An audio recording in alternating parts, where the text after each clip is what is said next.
Ladies and gentlemen, this is TVP World. You're watching another edition of World Talks. I'm your host, Benjamin Lee, and please join me and my guest at this next interview. The United States has paused military aid to Ukraine, raising concerns about Kyiv's ability to sustain its defense.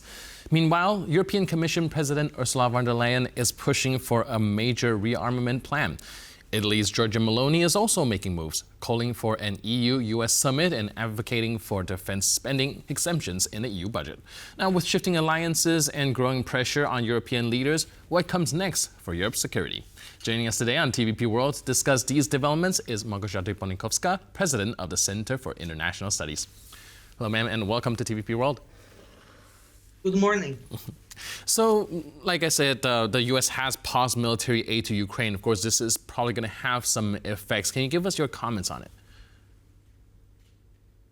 Well, it's a very difficult situation we are in, unexpected, let me stress. Europe was preparing for second term of Trump, but we did not expect this at all.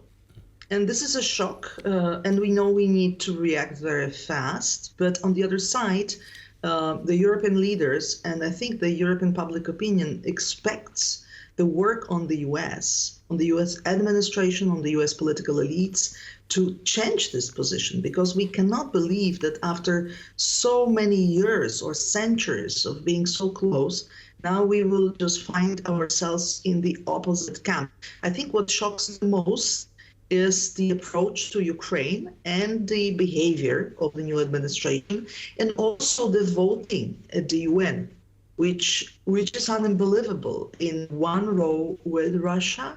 I mean, this is something we really didn't expect. So Russia is our enemy. Russia positioned itself as an enemy of the West. And I think the European Union and other European countries, especially UK and other NATO members, now will react very fast to rearm the continent and be able to stick to our values. Right. The White House official, when speaking about this particular incident, says that, quote, "We are pushing and reviewing our aid to ensure that it is contributing to a solution." Do you think that is that statement is pretty much just kicking the can down the road, or are there any other concerns on the United States' side that perhaps its military support is not going to the direction that it wants to? Well, I think there are many things here. I mean, the U.S. administration of Donald Trump simply wants to finish the war, and it was as a simple thing. So I think Donald Trump personally underestimated the complexity of this problem, and it's still the case. I think he thinks that once he stops supporting Ukraine with arms, Ukraine will just follow whatever he says, which is not the case, because Ukrainians fight the existential fight. They know very well that if they stop fighting now on the conditions of Russia, it will be worse for them.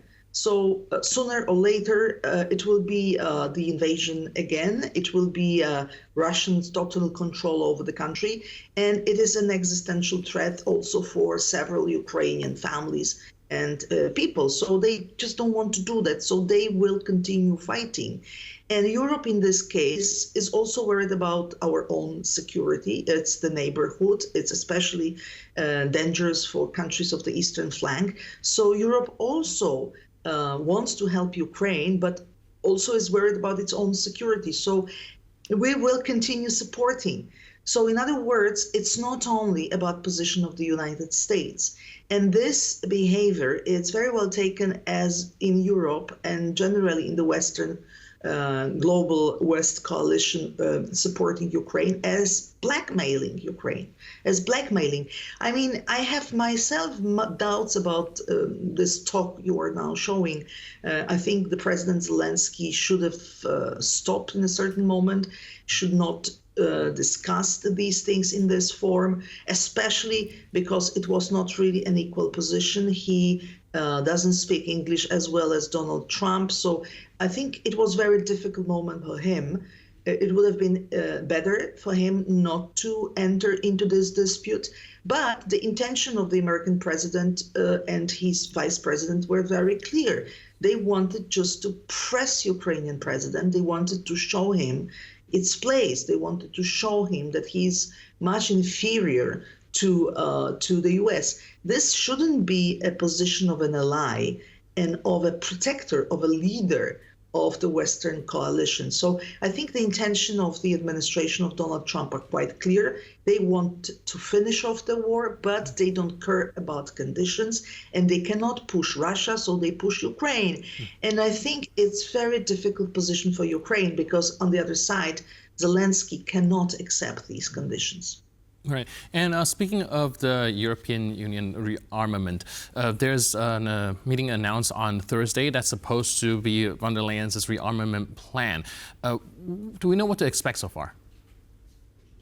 Well, we know several things. We know that, first of all, Europe is rich. We have money. We have possibilities. We have potential to be quickly allocated in defense sector. And simply, which was missing for recent years, was a determination and political will to do it in a situation where we are not a country. We are a bunch of countries with slightly different views, also some hesitations and geographical position, because eastern flank countries feel the existential threat and direct possibility that Russia invades, but in the same time, Western European countries, south of Europe, they don't expect really any Russian conventional attack. So it's a very much a situation where we have to calibrate our joint common position. It was very well done in case of sanctions, but in case of sanctions, it's slightly easier because of course, it's a foreign policy, but it's also economic tool. So European Commission has strong role in trade and economy. So it was done quickly. Now we face a situation where the European Union per se doesn't have a mandate to jump into defense sector per se.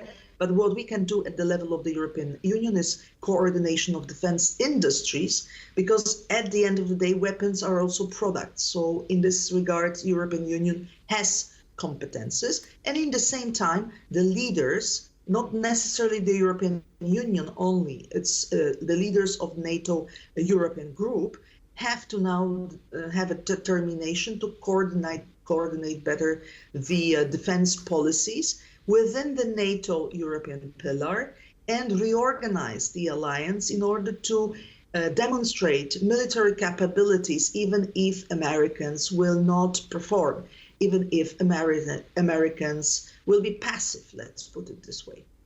Right, and I also want to touch on the Italian Prime Minister Giorgia Meloni's stance on trying to reestablish this U.S.-EU relationship, calling for a summit. Now, we see two lines of thinking, one being Europe should be more independent, and various other world leaders also think that, well, the EU defense can't really be sustained without any input from the United States. Can you help us understand these lines of thinking and Meloni's stance when it comes to Europe's relation with the Trump administration?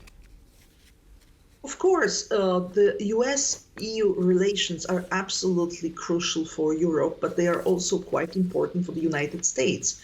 We have to talk to Donald Trump personally, whoever has a contact and possibility. We have to talk to his close collaborators. We have to talk to anyone in Republican Party, in the Congress especially, and also in the American media, to be able to convince American administration that Europe is really important, because it is. It's a leading American trade partner. It's a leading American place of investment.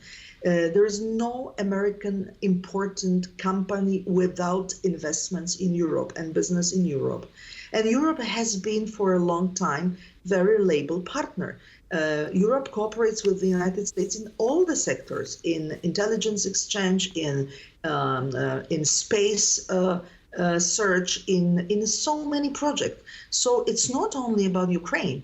And that's why Europe, and especially Giorgia Meloni, who has personal good relation with Donald Trump, and Elon Musk, who is also an influential person here, she's absolutely right to try to use all the methods to organize such talks, because Europe knows that America is important, but American administration seems to neglect Europe at that moment, especially because of war in Ukraine, but not only.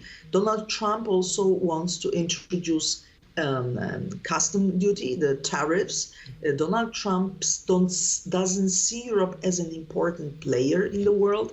So there are several reasons such talks should take place. Europe has to show the strengths and the important cards we have in hand. All right. How productive do you think that this summit organized by Meloni is going to be? Do you think that she can be the link that connects the U.S. and the European Union, at least hold this friendship together?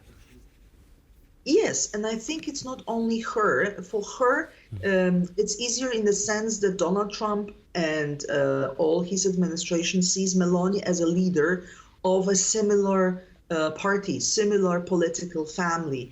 Meloni is a head of a coalition of a right-wing government in Italy. She is quite stable, but in the same time, Meloni demonstrated very strong stand against Russia, pro-Ukraine. So Meloni is in the middle. She understands certain ideas of Donald Trump, and she also has a direct personal access to him.